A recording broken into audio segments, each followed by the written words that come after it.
What is up, guys? Let's talk about the best Diablo 4 tips to level your character from 1 to 100. First thing I want to talk about is World Tiers. World Tier 3 and World Tier 4. World Tier 4 is the ultimate basis for this because you'll be getting about 200% XP gained from killing mobs, unlike the normal 100% in World Tier 2, 125% in World Tier 2, 150% in World Tier 3, and then the 200% in World Tier 4. That buff is insane. You're going to be seeing your leveling going a lot quicker and a lot more efficiently as far as spending your time while playing the game.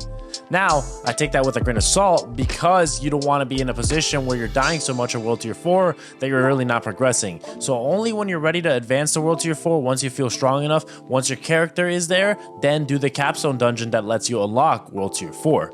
That being said, honestly, it's your game. You play it however you want at your own pace and your enjoyment. So don't do it the way I did it, for example. Do it the way you'll feel like you'll enjoy. This is just what I found to be the most efficient way to level from 1 to 100 that I've been doing and following along this the past few weeks. The first thing I want to talk about is dungeons versus nightmare dungeons. Regular dungeons, you'll see yourself smashing through quick, and you'll see yourself just finishing dungeons like those a lot faster, jumping in and out of them. It's going to be a lot more efficient as far as time spending, and you'll also be leveling up that renown bar, which is really important, especially for your main character's strength, but also for alt characters and seasonal characters. That renown bar is going to be really important as far as getting the buffs from it, such as the extra skill points and the extra paragon points. So make sure while you're doing dungeons that you're looking to complete dungeons that you haven't done before. Those will be signified by a little gold icon in the bottom right of the dungeons. What that shows you is ultimately that dungeon hasn't been completed before, and each one of those dungeons counts as 30 renown towards your ultimate renown goal of filling up that entire bar and getting those benefits. As you level up as well, you'll see yourself just start blasting through those regular dungeons a lot more quicker and a lot more efficiently. Honestly, you'll see yourself getting in and out of those a lot quicker as your character gets stronger, which is ultimately a simple thing to say, but as you see yourself wanting to maximize your time and maxing, you'll honestly notice that jumping in and out of regular dungeons right now is a little bit, actually, correct me, a lot more efficient than nightmare dungeons, just because you feel like you can smash through enemies a lot quicker and they're scaled a lot more efficiently, unlike nightmare dungeons, which are a little different. Nightmare dungeons are a little bit trickier. You'll find these to be scaled from 1 to 20 in World Tier 3 and then from 21 up in World Tier 4. What do I mean by that? You need a nightmare sigil to unlock nightmare dungeons. Each of those nightmare sigils has a tier. So for example, if you get a tier 20 sigil, your enemies are going to be tier 20 and you're going to add 54 to whatever tier it is. That is the base number. It doesn't change. So 54 plus 20 means you're getting level 74 enemies in the dungeon. That's obviously in World Tier 3 because, like I said, 1 to 20 is World Tier 3 and then 21 and up is World Tier 4. So you won't be able to do anything below 21 in World Tier 4. So the minimum you'll get is going to be 75. That's important to note because if you're anything really far below that, you're going to be getting destroyed in these nightmare dungeons. So obviously remember that when you're going into nightmare dungeons, you're going to want to remember you can control what level you're facing, and just remember if you're in World Tier 3 and World Tier 4, what to expect as far as the enemy levels. Nightmare dungeons have more of an increased drop chance for that sacred, ancestral, legendary, unique items. So if you're trying to go for some of those items, that might be a more efficient way for you to do that. But the experience games are not really there for nightmare dungeons right now. There is a patch coming that's going to increase the experience games for nightmare dungeons as you do higher tiers for them, making them much more efficient and much more reason to play them. But right now, if you're really just trying to focus on leveling, definitely regular dungeons, because the fact that you can just jump in, jump out a lot quicker saves your time. And realistically, that's what you want to be doing, is you want to be leveling to 100 quickest. So doing nightmare dungeons right now isn't the most efficient way. There's another way I'll talk about later in a video that gets some of that higher tier loot. If you want to skip nightmare dungeons, completely understand that. They're good for some of that loot. They're good for more of a challenge if you want to have some fun with friends or something like that. But right now, the experience gain for them isn't all there. The next topic I want to talk about is that social experience. This is really big.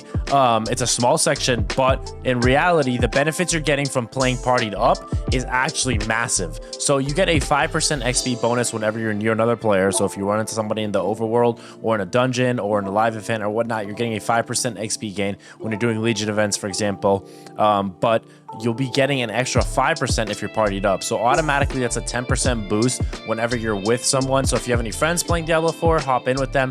Just try and do raids together and play the game together, because you're getting a 10% boost, which, while that number not might have seemed insignificant, the benefit is really going to be a big jump in terms of somebody who doesn't have that. So that 10% does increase over time and just becomes such more and more impactful as your leveling takes a lot longer, because once you set certain goals, you'll feel like you plateau and you won't level as much. But having that 10% buff is really nice to have. Don't overlook elixirs. Drink them up. They are so nice. No matter what bonuses or buffs they give your character, most of the time they're relevant. The ones I drink, like the lightning resistance or shadow resistance or something like that, but the real reason I drink them is that 5% XP bonus. So each one of these elixirs will give you a 5% buff that's actually super nice to have, especially if you're just playing the game and raiding and doing stuff like that. 5% buff is nice to have in the background, just cooking and kicking, which is really nice to know, because a lot of people probably have a lot of elixirs in the consumable tab and haven't used them. Start drinking them. There's no reason to be stocking them. Start drinking them if you're playing the game.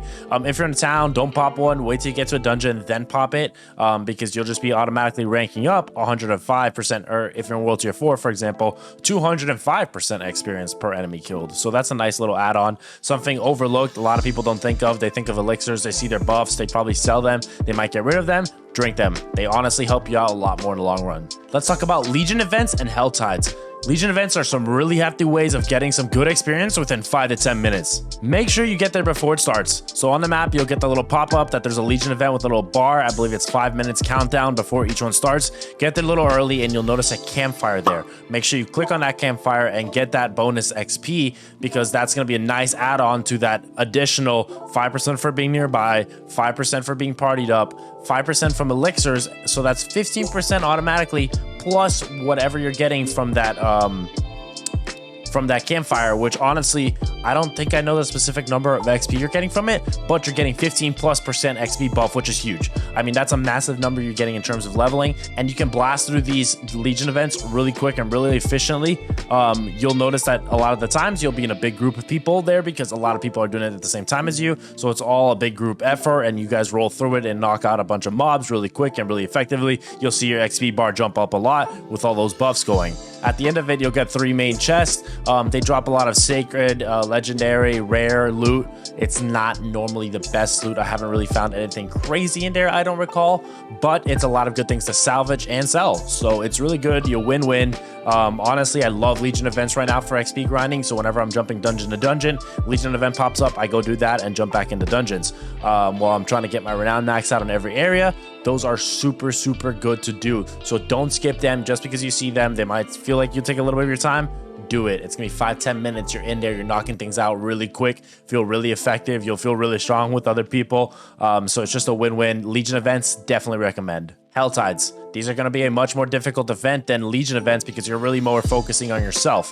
What I mean by that is these are more focused to players who are trying to farm some of that higher tier loot, but also trying to face some high tier enemies, and it's a little bit more risky. It's a lot more enjoyable in terms of the risk reward factor, because in Legion events you don't really lose anything if you die. In Hell Tides, you're trying to farm the resource during the 1 hour event called Cinders. You need 175 Cinders to pop the Chest of Mysteries or the Gift of Mysteries, or different chests throughout the world which cost less resources than that, but the Chest of Mysteries gives you the best chance at rolling some really high tier loot.